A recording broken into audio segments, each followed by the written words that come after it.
কৃষক বন্ধু, প্রথমে আপনাকে এই ভিডিওতে স্বাগত।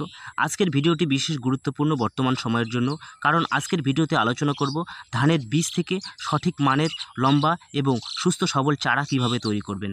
আমি নিজে একজন চাষি, আমি নিজে কিভাবে বীজতলা তৈরি করছি এবং কোন বীজ নিয়েছি এবং বীজগুলোকে কিভাবে শোধন করেছি, কোন কোন বিশেষ গুরুত্বপূর্ণ বিষয়গুলি খেয়াল রেখে আমি বীজগুলো বপন করলাম চারা তৈরির জন্য, সেই সমস্ত বিষয় এই ভিডিওতে আপনি দেখতে পাবেন। তো বিস্তারিত জানতে হলে ভিডিওটি অবশ্যই শেষ পর্যন্ত দেখতে থাকুন। এর জন্য আমাদের বীজতলা তৈরি করার সময় কোন কোন বিষয়গুলি বিশেষভাবে খেয়াল রাখতে হবে, সেই সমস্ত বিষয় আজকের ভিডিওতে আলোচনা করব।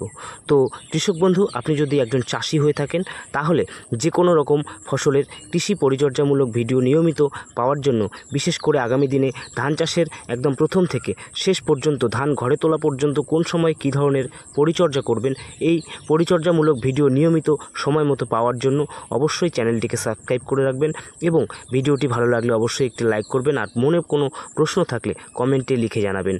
তো কৃষক বন্ধু, চলুন এবার শুরু করা যাক।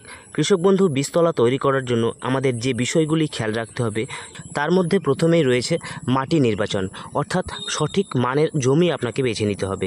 তো ধানের চারা তৈরি করার জন্য সবথেকে উপযোগী মাটি হচ্ছে এঁটেল মাটি বা দোআঁশ মাটি। দোআঁশ মাটিতেও চারা যথেষ্ট ভালো তৈরি করা যায়, তবে এঁটেল মাটি হলে সবথেকে ভালো হয়। এঁটেল মাটি অনেকটা নরম থাকে, জলে ভিজে থাকলে অনেকটা দলদলে হয়ে যায়, তার জন্য চারা তৈরিতে শিকড় দ্রুত ছড়িয়ে যায় এবং দ্রুত লম্বা ও মোটা তৈরি হয়। তবে আপনি দোআঁশ মাটিতেও ভালো মানের চারা তৈরি করতে পারবেন, কিন্তু বেলে মাটি বা বেলে দোআঁশ মাটি কখনোই নির্বাচন করবেন না। বেলে দোআঁশ মাটিতেও চারা তৈরি করতে পারবেন, কিন্তু সেখান থেকে পর্যাপ্ত লম্বা এবং মোটা চারা আপনি আশা করতে পারবেন না। এবারে আপনি দোআঁশ মাটি বা এঁটেল মাটি নির্বাচন করলেন ঠিকই, কিন্তু এর সাথে সাথে আপনাকে খেয়াল রাখতে হবে সেই জমিতে বা সেই জায়গাটাতে কোনো রকম গাছের ছায়া যেন না পড়ে এবং জমিটাতে জল যেন জমে থাকতে না পারে, অর্থাৎ জল নিষ্কাশনের ব্যবস্থা প্রয়োজন রয়েছে, না হলে অতিরিক্ত জল জমে আপনার ধানের চারাগুলো নষ্ট হয়ে যেতে পারে। তাই অবশ্যই জল বের করার মতো অবস্থায় থাকে এরকম জমি নির্বাচন করার চেষ্টা করবেন। এবারে জমিটাকে হাল দিয়ে বা গাড়ি দিয়ে চাষ করে সঠিক তৈরি করে আপনি অবশ্যই সেটাতে গোবর সার এবং রাসায়নিক সারের প্রয়োজন হলে আপনি রাসায়নিক সারও ব্যবহার করতে পারবেন। তবে এঁটেল মাটি ব্যবহার করলে বা দোআঁশ মাটি ব্যবহার করলে তেমন একটা রাসায়নিক সারের প্রয়োজন হয় না, সেখান থেকেই যথেষ্ট পরিমাণে ভালো মানের চারা তৈরি করা যায়। তবে আপনি চাইলে গোবর সার অবশ্যই ব্যবহার করতে পারেন। এবারে কৃষক বন্ধু, আপনি ছায়ামুক্ত জায়গা বেছে নিলেন এবং এঁটেল মাটি বা দোআঁশ মাটিও বেছে নিলেন, কিন্তু কত কেজি বীজের জন্য কতটা জায়গা আপনি নির্বাচন করবেন, যা থেকে আপনি সুস্থ সঠিক মানের চারা তৈরি করতে পারবেন, এই বিষয়টি কিন্তু বেশিরভাগ চাষির মাথায় ঘুরতে থাকে। তো এর জন্য আপনাকে সঠিক জায়গা যদি আপনি বেছে নিতে চান, আনুমানিক আপনি 6 কেজির এক প্যাকেট বীজ তৈরি করার জন্য, অর্থাৎ বীজ থেকে চারা তৈরি করার জন্য কতটা জমি নেবেন, যা থেকে আপনি ভালো মানের চারা তৈরি করতে পারবেন। এই 6 কেজি বীজের জন্য আপনাকে নিতে হবে 20 থেকে 25 ফিট লম্বা এবং প্রস্থ হচ্ছে 25 ফিট, অর্থাৎ আপনি যদি 25 ফিট বাই 25 ফিট জমি নেন, তাহলেই এই 6 কেজি বীজের জন্য আপনার চারা তৈরি করার জন্য একদম পারফেক্ট জায়গা হয়ে দাঁড়াবে। অর্থাৎ 25 ফিট ইন্টু 25 ফিট সমান সমান 625 স্কোয়ার ফিট। এই 625 স্কোয়ার ফিট অর্থাৎ 6 কেজি বীজের জন্য 600 স্কোয়ার ফিট থেকে 650 স্কোয়ার ফিট জমি বেস্ট হয়ে দাঁড়াবে। তো আপনার যদি 6 থেকে 12 কেজি বীজ হয়, তাহলে অবশ্যই এই স্কোয়ার ফিটটিকে ডাবল করে নেবেন, সেটা আপনার ধানের পরিমাণ অনুযায়ী আপনার জায়গাটি বেছে নেওয়ার চেষ্টা করবেন। এবারে কৃষক বন্ধু, আপনাকে জমি সঠিকভাবে তৈরি করতে হবে এবং জমিতে পর্যাপ্ত পরিমাণে গোবর সার ব্যবহার করতে হবে। তবে আপনি চাইলে আপনার জমির উর্বর ক্ষমতা যদি কম থাকে, তাহলে ডিএপি সার ব্যবহার করতে পারেন প্রতি 6 কেজি বীজের জন্য 1 কেজি পরিমাণে, অর্থাৎ এই 600 থেকে 650 স্কোয়ার ফিট জায়গার জন্য আপনি 1 কেজি ডিএপি সার ব্যবহার করতে পারেন। এই সারটি অবশ্যই শেষ চাষের সময় ছিটিয়ে দিয়ে আপনি জমিতে পাটা দেবেন, অর্থাৎ মই দিয়ে সমান করে নেবেন। জমির মাটি পর্যাপ্ত পরিমাণে সমান করার পর সেখান থেকে জল বের করে দেবেন এবং কিছুক্ষণ রেখে দেবেন, যাতে মাটির উপরের স্তরটি হালকাভাবে একটু শক্ত হয়ে যায়। না হলে যদি আপনি এই নরম জায়গাতে বীজ ছেটান, তাহলে বীজটি মাটি মাটির একটু গভীরে চলে যায়, যার থেকে আমরা পরবর্তী সময়ে বীজ থেকে যখন চারা তৈরি হয়ে যাবে সেই চারাগুলো তোলার সময় একটু সমস্যায় পড়তে পারি। তো এইভাবে জমি তৈরি করে আমরা বীজ তোলার জন্য প্রস্তুত করে রেখে দেব।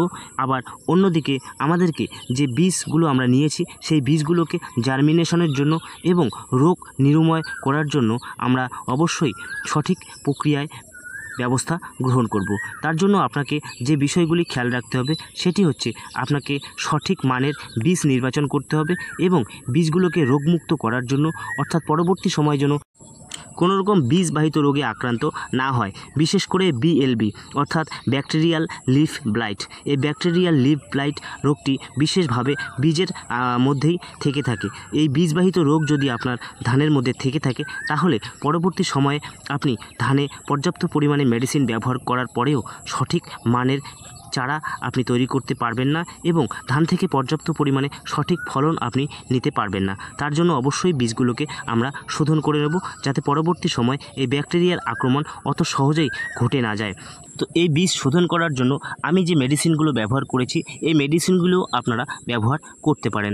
আমি এখানে সাফ ফাঙ্গিসাইড ব্যবহার করেছি। এই সাফ ফাঙ্গিসাইড আপনি ব্যবহার করতে পারেন এবং শুধু সাফ ফাঙ্গিসাইডই নয়, আপনি যে কোনো ফাঙ্গিসাইড ব্যবহার করতে পারেন, যেটার মধ্যে থাকতে হবে ম্যানকোজেব এবং কার্বনডাজিম। এই দুটো টেকনিক্যাল আপনাকে বেছে নিতে হবে। আর এই সাফের মধ্যে রয়েছে কার্বনডাজিম 12% এবং ম্যানকোজেব রয়েছে 63%। তাই আমি এটি আমার হাতের কাছে পেয়েছি, এটি আমি ব্যবহার করেছি। এবারে আপনি যেহেতু একজন চাষি, তাহলে আপনার ঘরে অনেক রকম ছত্রাকনাশক থেকেও থাকতে পারে।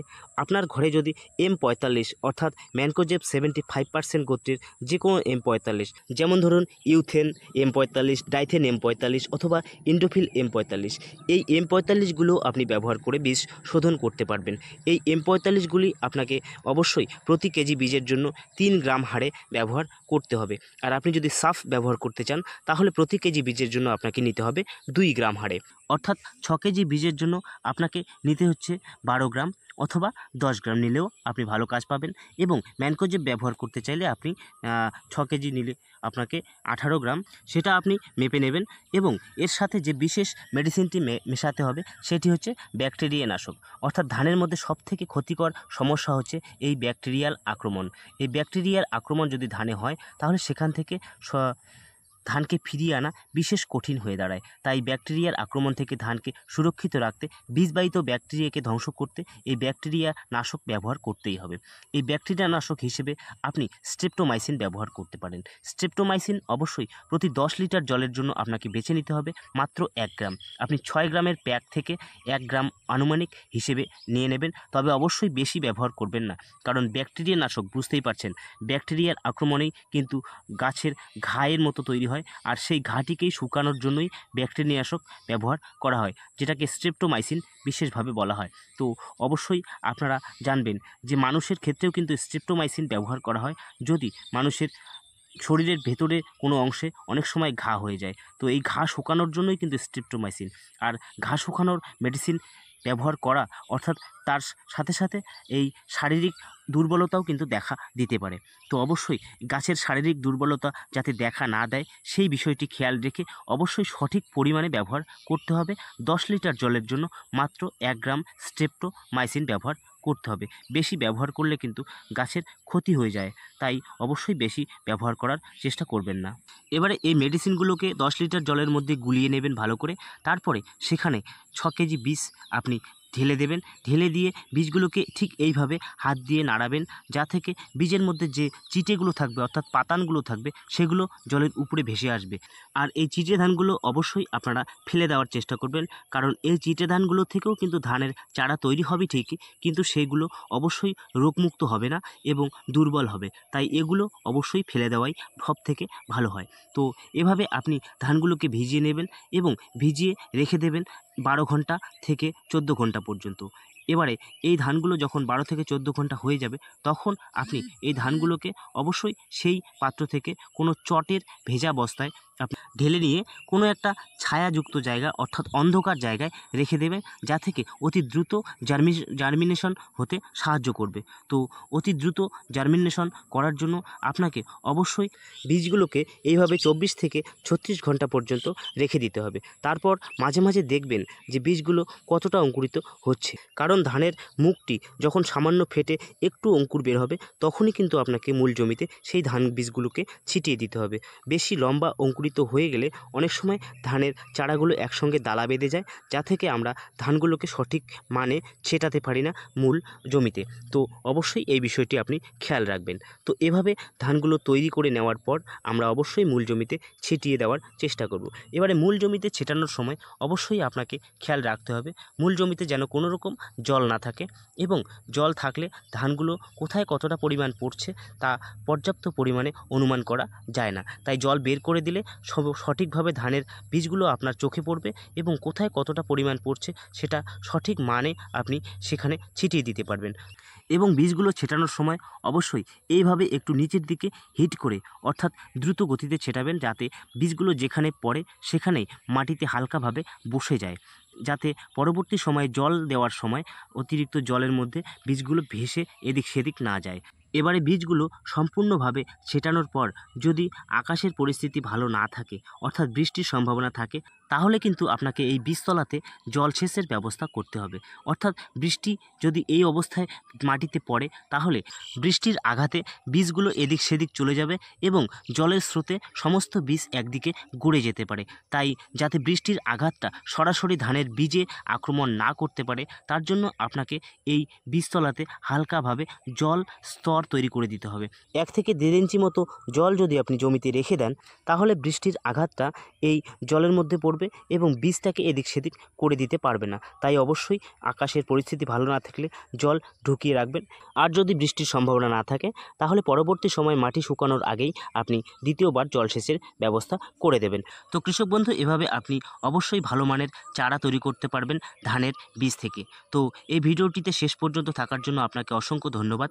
আপনি যদি আমার চ্যানেলটি এখনও সাবস্ক্রাইব করেননি তাহলে অবশ্যই নিচে কালো রঙের সাবস্ক্রাইব লেখাটিতে ক্লিক করে চ্যানেলটিকে সাবস্ক্রাইব করে রাখবেন এই ধরনের কৃষি বিষয়ক নিয়মিত ভিডিও পাওয়ার জন্য। ভিডিওটি দেখার পর যদি ভালো লেগে থাকে অবশ্যই একটি লাইক করতে ভুলবেন না, এবং মনে কোনো প্রশ্ন থাকলে কমেন্টে লিখে জানাবেন, আমি উত্তর দেওয়ার চেষ্টা করব। আর ভিডিওটি অবশ্যই শেয়ার করবেন প্রত্যেকটি কৃষক বন্ধুদের কাছে। তো আজকের মতো এখানেই শেষ করছি, দেখা হবে পরের ভিডিওতে। ততক্ষণে ভালো থাকবেন, সুস্থ থাকবেন, ধন্যবাদ।